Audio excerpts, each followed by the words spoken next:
स्वागत है सभी का फुल पेंगुइन एपिसोड 4 का वीडियो। इस एपिसोड में काफी सारे बैटमैन, ईस्टर एग्स और रेफरेंसेस मिले हैं। हमें एक बड़ा फ्लैशबैक देखने को मिला जो बताता है 10 साल पहले क्या हुआ था। सबसे पहले एपिसोड का टाइटल सेंटानी है, जो एक टोस्ट का रेफरेंस है जो सोफिया एपिसोड में देती है। असल जिंदगी में भी ये एक इटालियन टोस्ट है जो कभी कभी दिया जाता है। आमतौर पर जो टोस्ट आप सुनते हो जब लोग ग्लासेस क्लिंक करते हैं वो होता है सल्यूट, जो गुड हेल्थ का मतलब है।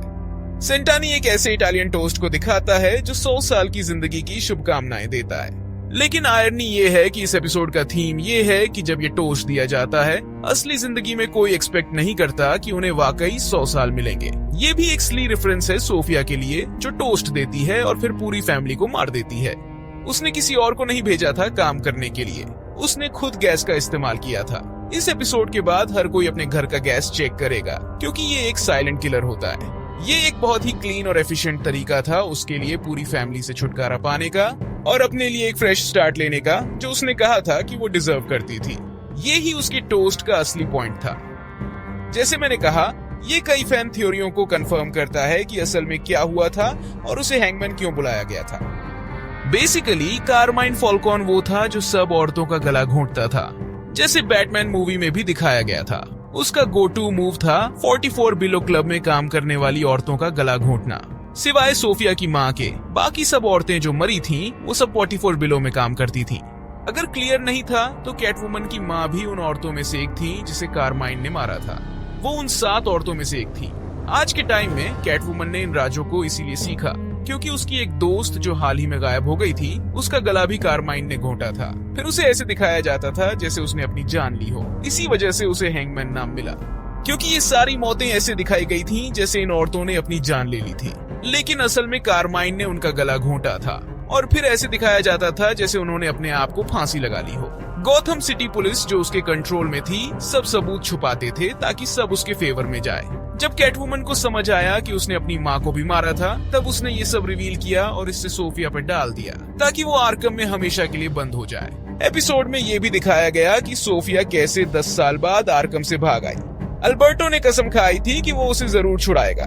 जब कारमाइन की मौत के बाद अल्बर्टो फैमिली का हेड बना, तब उसके पास ताकत थी ये करने की। इसी वजह से शो के शुरू होने से थोड़ा पहले उसे छुड़ा दिया गया था।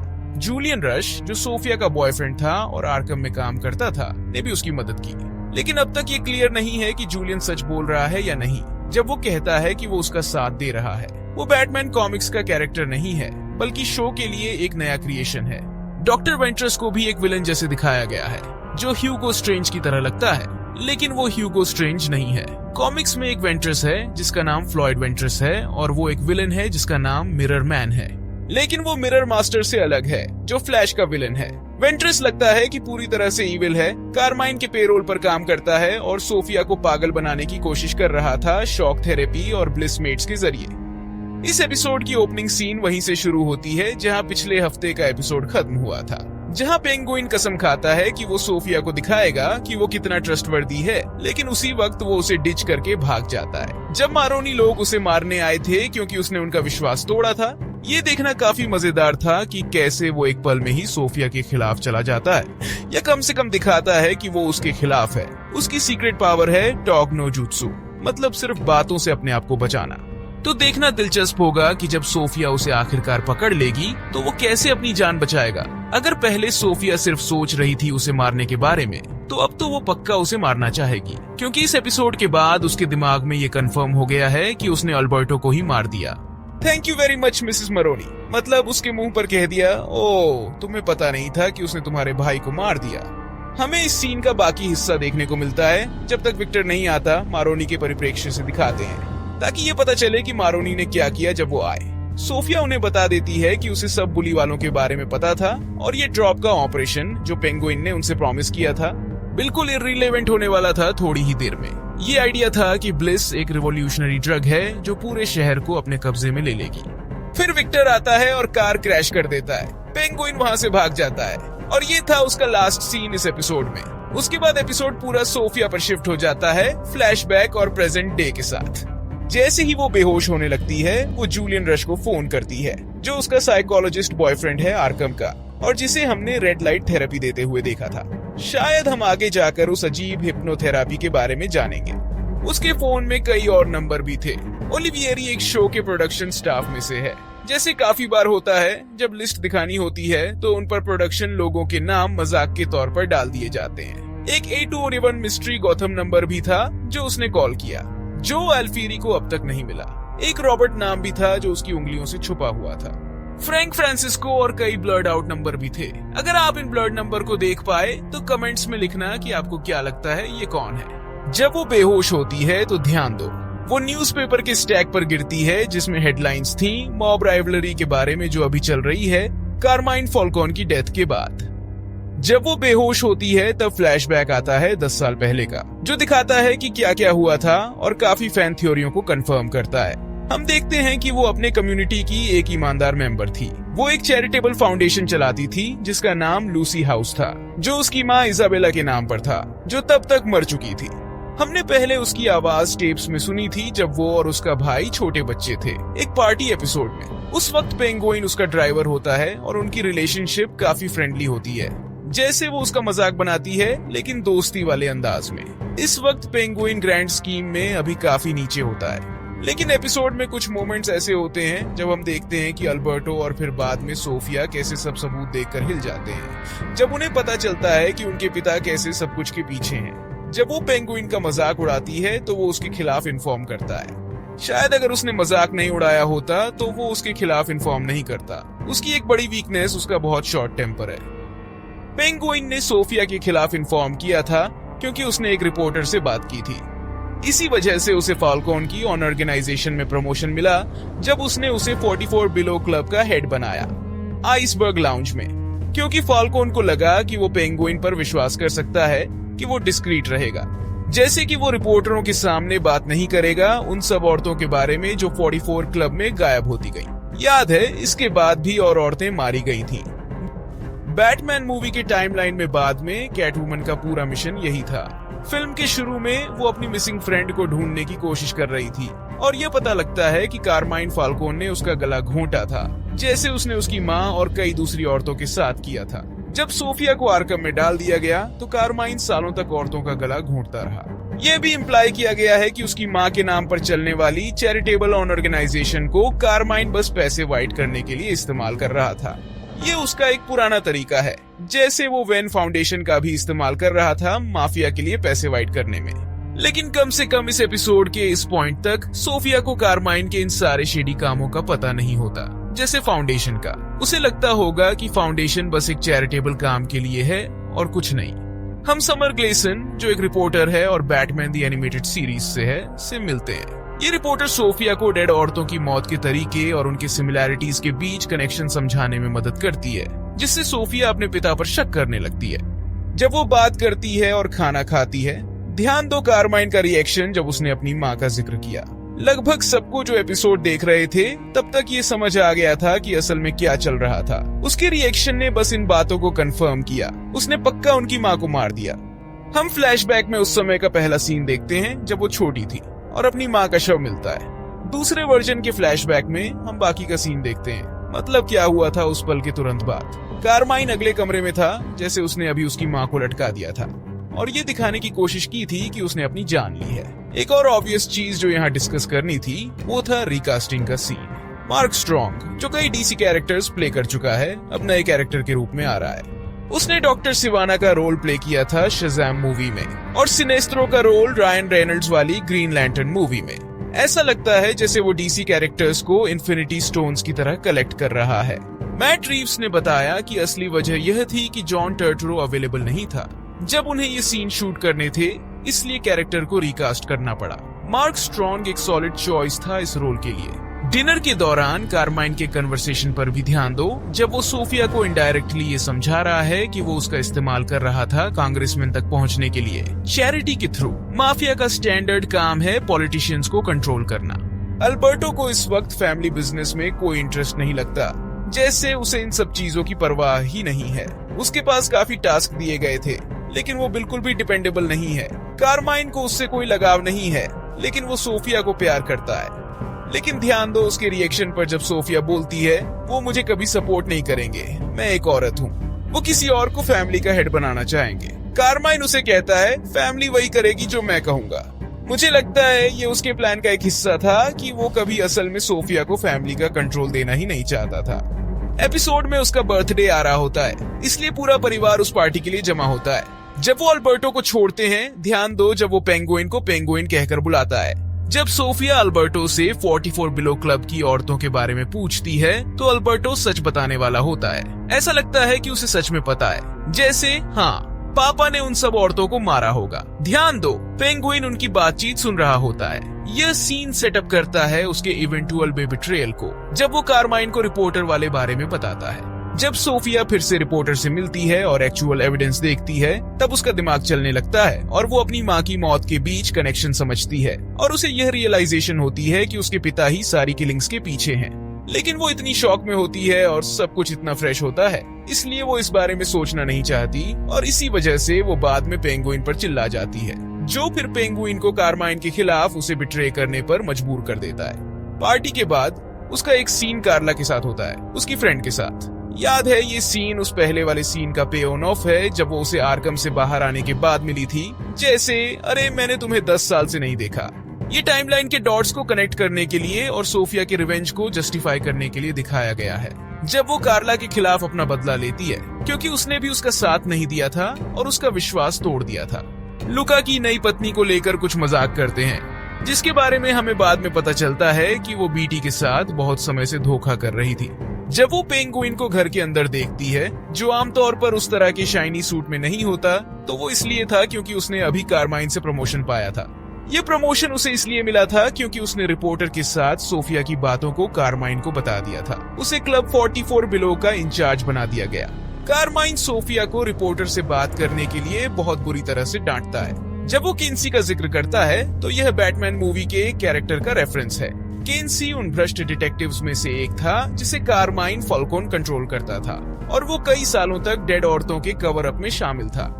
ये वही पुलिस अधिकारी भी था जो बाद में पेंगुइन की पार्टी से ले जाने के बाद सोफिया को अरेस्ट करता है। बैटमैन मूवी के इवेंट्स के दौरान कैटवुमन उसे मारने की कोशिश करती है जब उसे पता चलता है कि किन्सी उसकी दोस्त की मौत में शामिल था, जो 44 बिलो क्लब में हुई थी। बैटमैन ने उसकी जान बचाई, लेकिन फिर उसे ब्लैक जेल में डाल दिया गया जहां वो अभी तक है।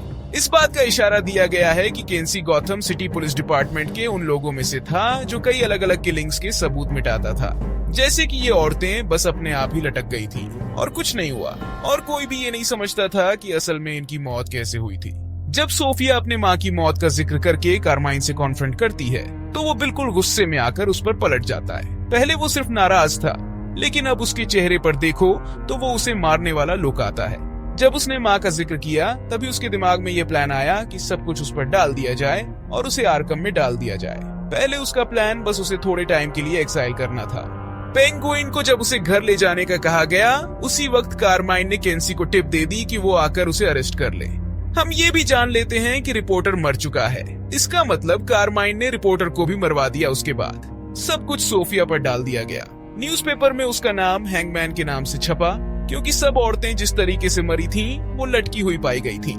लेकिन असल में वो सबका गला घोंटता गया था। कॉमिक्स में भी सोफिया का नाम हैंगमैन था, लेकिन बैटमैन डार्क विक्ट्री में जब ये कैरेक्टर प्रोमिनेंट था, उसने वाकई में सबको मारा था। लेकिन ये शो ये भी दिखाता है कि पेंगुइन को ये नहीं पता था कि उसे आर्कम में डालने तक बात पहुंच जाएगी। उसे लगा था कि बस एक्साइल होगा, लेकिन उसे फर्क नहीं पड़ता था जब तक बात उस पर नहीं आ रही थी। पेंगुइन का विक्टर से कहना कि सब कुछ मत मानो जो तुमने सोफिया के बारे में सुना है, जब न्यूज में उसे हैंगमैन बोला जा रहा था, क्योंकि वो जानता था कि उसने रिपोर्टर को नहीं मारा था, क्योंकि वो उसके साथ 24/7 रहता था। पेंगुइन कभी भी सामने आकर बोल सकता था कि नहीं, मैं उसे हर जगह ले जा रहा था, उसने रिपोर्टर को नहीं मारा। ये सब सिर्फ कारणों का एक और एडिशन था कि सोफिया क्यों पेंगुइन से बदला लेना चाहती है। अब उसके पास बहुत सारे कारण हैं। सोफिया को बाद में पता चलता है कि उसकी पूरी फैमिली उसके खिलाफ हो गई है और सबने जज को लिखकर बताया है कि वो पागल हो गई है। जब वो डिनर पर उन्हें इस बारे में कॉन्फ्रंट करती है तो लगता है कि कारमाइन ने फैमिली के अलग अलग मेंबर्स को बिना बताए पेपर साइन करवा दिए थे और उन्हें नहीं पता था कि वो क्या साइन कर रहे हैं। तो हाँ, टेक्निकली फैमिली ने उसका साथ नहीं दिया, लेकिन उन्हें असल में नहीं पता था कि वो क्या हो रहा था जब वो पेपर्स साइन कर रहे थे। उसका वकील उसे कहता है कि वो कुछ नहीं कर सकती, उसे आर्कम जाना ही पड़ेगा। ये भी दिखाते हैं कि अल्बर्टो ही एक इंसान था जो हर स्टेप पर उसके साथ था, उसे सपोर्ट कर रहा था, और इसीलिए जब टाइमलाइन के बाद में उसकी मौत होती है तो वो सोफिया के लिए एक बहुत बड़ा शॉक होता है। अल्बर्टो और सोफिया के बीच इतनी गहरी बॉन्डिंग थी। कारमाइन का प्लान था कि उसे आर्कम में रखे, चाहे किसी और इनमेट से मरवा दे या डॉक्टर उसे दीवाना बना दे, बस वो हमेशा वहां रहे। आर्कम के सीन और फ्लैशबैक बहुत जबरदस्त दिखाए गए, जिसमें वो उसे जैसे जानवर को ट्रीट करते हैं। उसका हाथ पकड़कर उसे जोर जबरदस्ती करते हैं जब वो वहां एडमिट होती है। असल में जोकर, रिडलर और बाकी बैटमैन के विलन के लिए भी आर्कम में वैसा ही होता है। इस आइडिया का एक हिस्सा ये है कि वो दिखाना चाहते हैं कि आर्कम के डॉक्टर्स और गार्ड्स असल विलेन हैं, न कि वो बैटमैन के विलेन जो वहां बंद हैं। हम डॉक्टर वेंट्रस से मिलते हैं, जो बैटमैन के कॉमिक्स से मिरर मैन पर आधारित है। वो ह्यूगो स्ट्रेंज जैसे वाइब्स दे रहा है। सोफी कहती है कि जब वो वहां थी उसने बहुत सारे डॉक्टर्स देखे जो आए और चले गए, लेकिन डॉक्टर वेंट्रस वहां बहुत लंबा रहा। एपिसोड के सीन से ये लगता है कि वो कारमाइन के पेरोल पे था, लेकिन उसका बॉयफ्रेंड जूलियन रश नहीं था। वो दूसरे इनमेट्स से मिलने लगती है जहां वो महिला विंग में है। पहली इनमेट जिससे वो बात करती है वो मैगपाई है, जो बैटमैन के कॉमिक्स से है। उसका शुरुआत म्यूजियम में काम करना था, फिर वो पागल हो गई। उसका काम था म्यूजियम पीस के बूबी ट्रैप्ड कॉपीज बनाना। ये सब दिखाना है कि आर्कम में सब कैसे ट्रीट किए जा रहे हैं। खाना बेकार है, गार्ड्स का बिहेव बुरा है और डॉक्टर्स असल में उन्हें अब्यूज करते हैं, और बहुत कुछ इस ब्लिस ड्रग के लिए किया जा रहा है जो वो पास कर रहे हैं। अगर आपको यह साजिश समझ नहीं आई कि कैसे उन्हें पागल बनाने की कोशिश हो रही है, तो ये आइडिया है कि वेंट्रस उसके दिमाग के साथ खेलना चाहता था। शायद कारमाइन के ऑन ऑर्डर्स पर शॉक थेरेपी और दूसरे इनमेट्स से अटैक करवा रहा था। यह भी हो सकता है कि डॉक्टर वेंट्रस सिर्फ पेशेंट्स के साथ मजे के जैसे खेल रहा था, अपने रिसर्च या एंजॉयमेंट के लिए। मैगपाई कैरेक्टर वेंट्रस के लिए काम कर रही है, ब्लिस ड्रग के बदले में, ताकि सोफिया को और तेज पागल बनाया जा सके। जब वेंट्रस ने रिपोर्ट लिखी कि वो ट्रायल के लिए अनफिट है, तब यह लगता है कि वो कारमाइन के कहने पर उसे आर्कम में रखना चाहता था। फ्लैशबैक में जब जूलियन रश कोशिश करता है कहने की उसने नहीं चाहा ये सब हो, तो कुछ मोमेंट्स हैं। वो वेंट्रस से कहता है अगर वो सच कह रही है इन डेथ्स के बारे में। वेंट्रस का जवाब है ध्यान से बात कर। मुझे लगता है जूलियन रश इस सब के पीछे है, पर हो सकता है वो सिर्फ सोफिया की मदद करना चाहता हो। अल्बर्टो जब उसे विजिट करता है तो सीन पहले के फ्लैशबैक की तरह होता है, जब वो कहता है कि वो उसे बाहर निकालने की कोशिश करेगा। फिर वो फैमिली का हेड बन जाता है और जूलियन रश की मदद से यह कर सकता है। जब सोफिया प्रेजेंट डे में उसकी अपार्टमेंट में उठती है तो वो एक्सपेक्ट करती है कि वहाँ कुछ सस्पिशियस मिलेगा, पर उसे सिर्फ मेडिकेशन मिलता है जो वो खुद ले रहा है। वो इम्प्लाई करती है कि उसकी रिमोर्स ने उसके अपने मेंटल प्रॉब्लम्स क्रिएट किए हैं उन क्रेजी चीजों के लिए जो उसने इनमेट्स के साथ की थी। तो जब वो उसे कॉन्फ्रंट करती है तब टेबल टर्न हो जाता है, क्योंकि अब वो कंट्रोल में है। डिनर सीन में वो पूरी फैमिली को कॉन्फ्रंट करती है, उन सबको कॉल आउट करती है। जब वो कहती है कि दुनिया टूट गई है और उसे एक फ्रेश स्टार्ट मिलना चाहिए, तब वो अपने आप को पेप टॉक दे रही है, अपने लॉन्ग टर्म गोल की तरफ बढ़ने के लिए। जब वो अंदर आती है तो वो टेबल के ऑपोजिट एंड पर बैठती है, क्योंकि वो फैमिली पर कंट्रोल ले रही है। फैमिली इसलिए गुस्सा है क्योंकि वो अल्बर्टो के डेथ का शोक मना रहे हैं। उन्हें उम्मीद थी कि वो सिसिली चली जाएगी, पर वो अभी भी वहां है। वो उनका लास्ट टाइम साथ होने का जिक्र करती है, जब वो साथ में थे, जो 10 साल पहले का फ्लैशबैक है, उस वक्त से पहले जब वो आर्कम में बंद की गई थी। जब वो कहती है कि वो फैमिली में फिट नहीं होती, तो यह एक आयरॉनिक स्टेटमेंट है, क्योंकि वो फैमिली को छोड़ने की बजाय उन्हें मार देती है। वो एक फोटो पर घूरती है जिसमें वो और उसका भाई बचपन में है, इसीलिए वो खिड़की को आधा खोला छोड़ती है ताकि गैस से बच सके, क्योंकि उसे उसकी मदद चाहिए बाद में। फिर वो कार्ला की बेटी को ग्रीन हाउस ले जाती है, उससे प्रॉमिस करती है कि वो केक देगी ताकि वो गैस से बचे। वो नहीं चाहती कि वो डेड बॉडीज देखें, जैसे उसने अपनी माँ की डेड बॉडी देखी थी उसी उम्र में।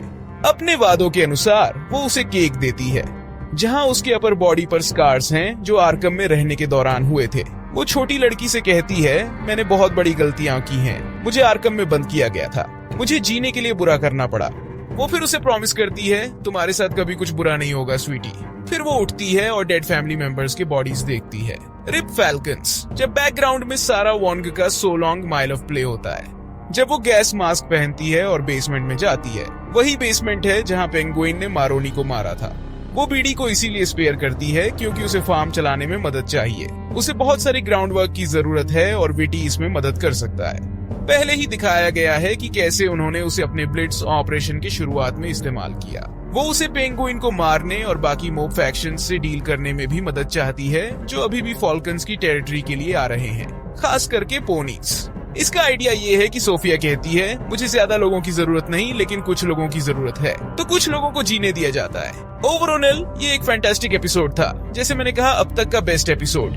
क्रिस्टिन मिलियोटी को शायद इस सीजन के बाद अवार्ड्स के लिए नॉमिनेशन मिलेंगे। अगर आपने एपिसोड में कोई और ईस्टर एग्स या रेफरेंस देखे जो मैंने नहीं बताए तो नीचे कमेंट्स में लिख दीजिए और मुझे बताइए कि आपका फेवरेट मोमेंट क्या था। उस फैमिली के खिलाफ उसका बदला देखना बहुत कूल था। मेरा फुल एपिसोड 5 वीडियो अगले हफ्ते पोस्ट होगा जब वो रिलीज होगा। इस हफ्ते बहुत सारी बड़ी चीजें आ रही हैं, तो मेरे चैनल के अलर्ट्स ऑन करना मत भूलना ताकि आप कुछ मिस न करें। मैं आप सबसे अगले वीडियो में मिलता हूँ। Thank you so much for watching.